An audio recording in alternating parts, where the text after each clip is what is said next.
नमस्कार साथियों, मेरा नाम है डॉक्टर नवीन शर्मा। मैं कैंसर क्लिनिक जयपुर के डायरेक्टर पद पर कार्यरत हूँ। आज हम फेफड़ों के कैंसर, लंग कैंसर के बारे में चर्चा करेंगे।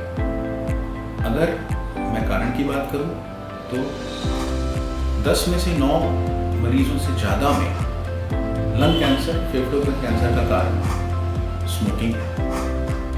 स्मोकिंग के बारे में एक इंटरेस्टिंग फैक्ट अगर मैं आपको बताऊं, पूरी दुनिया की पॉपुलेशन अराउंड 7 बिलियन है।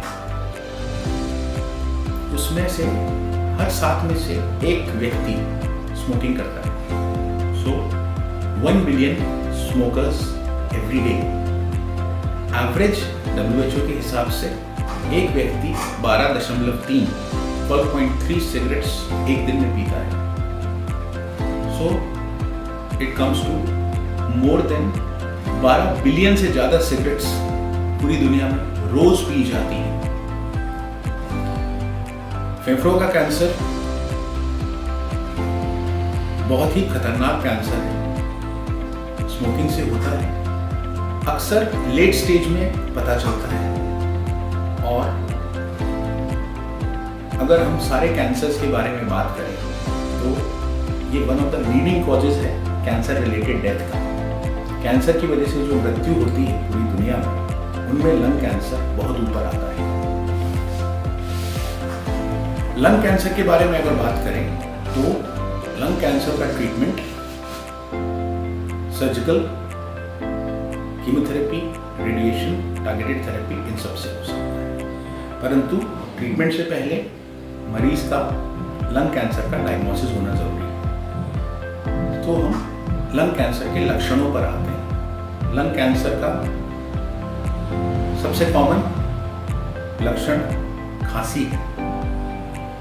किसी भी स्मोकर में जो बीड़ी या सिगरेट का सेवन करता है, अगर खांसी 2 से 4 हफ्ते से ज़्यादा में ठीक नहीं हो रही है तो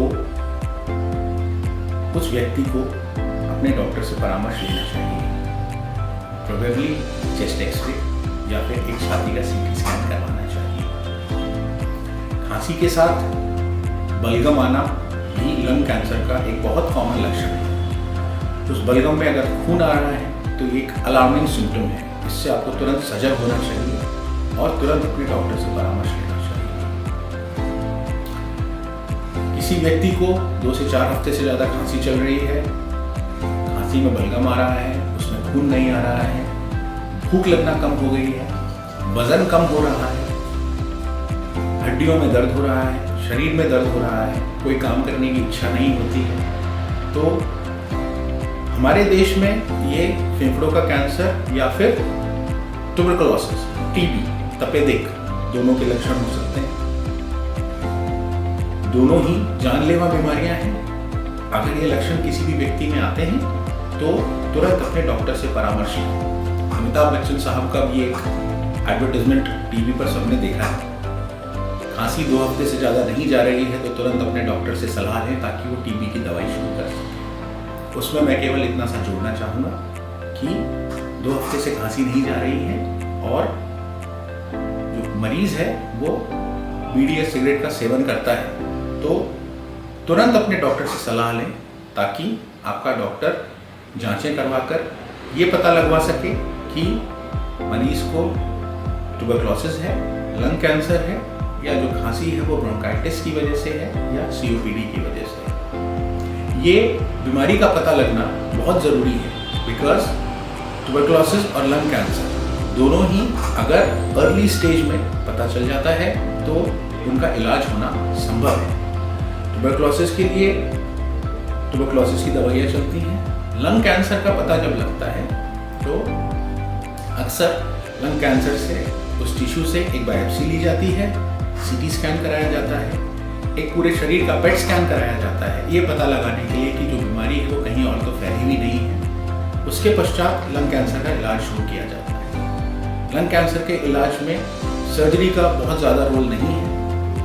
सर्जरी का रोल केवल अर्ली स्टेज, पहली स्टेज के जो मरीज हैं उनमें लंग कैंसर में सर्जरी का रोल आता है बिकॉज केवल इन्हीं मरीजों में ऑपरेशन करके लंग का जो अफेक्टेड हिस्सा है, फेफड़ों का जो अफेक्टेड हिस्सा है उसको निकाला जा सकता है। रेडिएशन थेरेपी का रोल लिमिटेड है, परंतु है। कीमोथेरेपी और टारगेटेड थेरेपी, इन दोनों से लंग कैंसर का इलाज करने की कोशिश की जाती है तथा अभी जो रिसेंटली अवेलेबल नई जो दवाएं हैं टारगेटेड थेरेपी, उसमें लंग कैंसर के मरीजों का सर्वाइवल है, जो जीवन उनका चलता है, बचा हुआ है, उसको हम काफ़ी हद तक बढ़ा पाते हैं तथा जो टर्मिनली इल लंग कैंसर के मरीज हैं उनकी भी जो क्वालिटी ऑफ लाइफ है, जो कि जीवन है, उसको हम थोड़ा आरामदायक बना सकते हैं। अंत में मेरी आप सबसे यही विनती है कि ये जो नंबर मैंने शुरू में कोट किया था, हर 7 में से 1 व्यक्ति दुनिया में स्मोकिंग करता है, इस नंबर को हम थोड़ा कम करने की कोशिश करें, नंबर ऑफ सिगरेट्स को कम करने की कोशिश करें। 12 बिलियन सिगरेट्स हर रोज बहुत ही बड़ा नंबर है। बिलियन को अगर आप कन्वर्ट करते हैं तो billion comes to 100 crores, 1000 million is 1 billion, so 100 crores, 1200 crores cigarette every day, ये एक बहुत ही अलार्मिंग नंबर है। तो मेरी सबसे हाथ जोड़कर यही विनती है कि इस नंबर को हम कम करने की कोशिश करें। धन्यवाद।